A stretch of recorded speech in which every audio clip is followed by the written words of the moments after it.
السلام علیکم ورحمۃ اللہ وبرکاتہ۔ آج ہم جب روزے دار کے سامنے کوئی کھانے پینے لگے تو اس کے بارے میں بات کریں گے، اور رمضان کے آخری عشرے میں عبادت کا اہتمام کیسے کریں، اور حضور صلی اللہ علیہ وسلم رمضان کے آخری عشرے میں کیسے اعتکاف کرتے تھے۔ روزہ صبر کا نام ہے۔ انسان جب روزے کی نیت کر لیتا ہے تو یہ طے کر لیتا ہے کہ سورج چھپنے تک کوئی چیز نہیں کھاؤں گا۔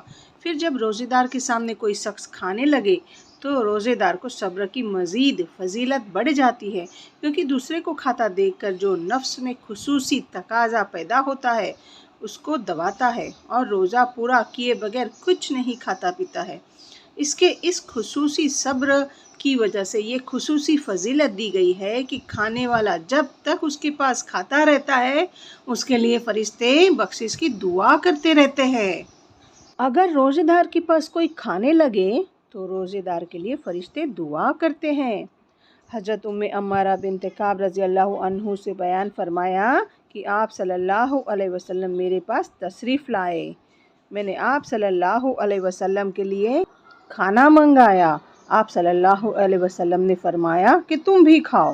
میں نے عرض کیا میں روزے سے ہوں۔ یہ سن کر آپ صلی اللہ علیہ وسلم نے فرمایا بلا صبح جب روزے دار کے پاس کھایا جائے تو اس کے لیے فرشتے مغفرت کی دعا کرتے ہیں جب تک کہ کھانے والا فارغ ہو۔ رمضان کے آخری عشرے میں عبادت کا خاص اہتمام کیا جائے۔ حضرت عائشہ رضی اللہ عنہا روایت فرماتی ہیں کہ جب رمضان کا آخری عشرہ آتا تھا تو حضور اقدس صلی اللہ علیہ وسلم اپنے تہبند کو مضبوط باندھ لیتے تھے اور رات بھر عبادت کرتے تھے، اور اپنے گھر والوں کو بھی عبادت کے لیے جگاتے تھے۔ ایک حدیث میں ہے کہ محبوب رب العالمین صلی اللہ علیہ وسلم رمضان کے آخری 10 دنوں کے اندر جتنی محنت سے عبادت کرتے تھے اس کے علاوہ دوسرے ایام میں اتنی عبادت نہیں کرتے تھے۔ حضرت عائشہ رضی اللہ عنہا نے یہ جو فرمایا کہ رمضان کے آخری عشرے میں اپنی تہبند کس لیتے تھے، علماء نے اس کے 2 مطلب بتائے ہیں۔ ایک یہ کہ خوب محنت اور کوشش سے عبادت کرتے تھے اور راتوں رات جاگتے تھے۔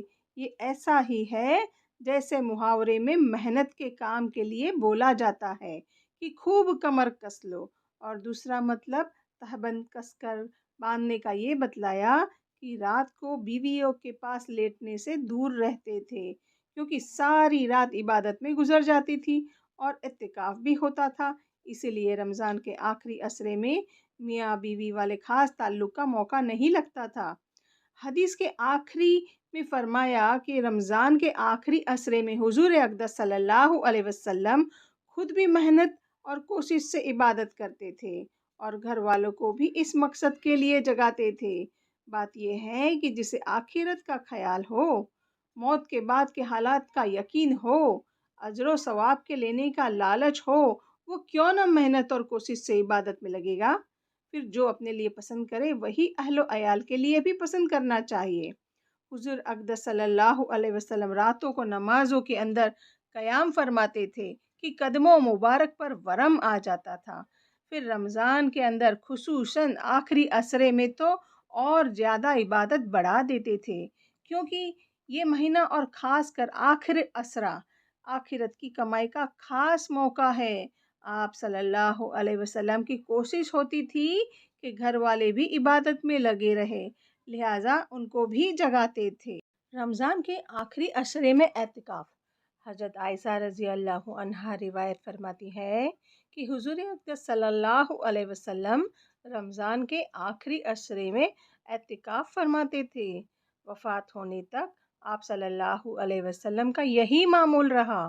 آپ صلی اللہ علیہ وسلم کے بعد آپ صلی اللہ علیہ وسلم کی بیویاں اعتکاف فرماتی تھی۔ رمضان المبارک کی ہر گھڑی، ہر منٹ، ہر سیکنڈ کو غنیمت جاننا چاہیے۔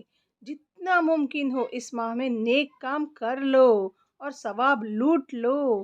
پھر رمضان میں بھی آخری 10 دن کی اہمیت بہت زیادہ ہے۔ رمضان کے آخری 10 دن عشرہ آخر کہلاتے ہیں۔ ان میں اعتکاف بھی کیا جاتا ہے۔ حضور اقدس صلی اللہ علیہ وسلم ہر سال ان میں اعتکاف فرماتے تھے۔ اور آپ صلی اللہ علیہ وسلم کی بیویاں بھی اعتکاف کرتی تھی۔ آپ صلی اللہ علیہ وسلم کی بیویوں نے اعتکاف کا اہتمام کیا۔ اعتکاف میں بہت بڑا فائدہ ہے۔ اس میں انسان یکسو ہو کر اللہ سے لو لگائے رہتا ہے، اور چونکہ رمضان کا آخری 10 راتوں میں کوئی نہ کوئی رات شب قدر بھی ہوتی ہے، اسی لیے اعتکاف کرنے والے کو عموماً وہ بھی نصیب ہو جاتی ہے۔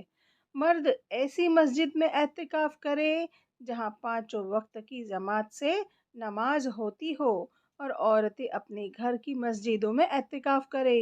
اپنے گھر میں جو جگہ نماز کے لیے مقرر کر رکھی ہو ان کے لیے وہی مسجد ہے، عورتیں اس میں اعتکاف کرے۔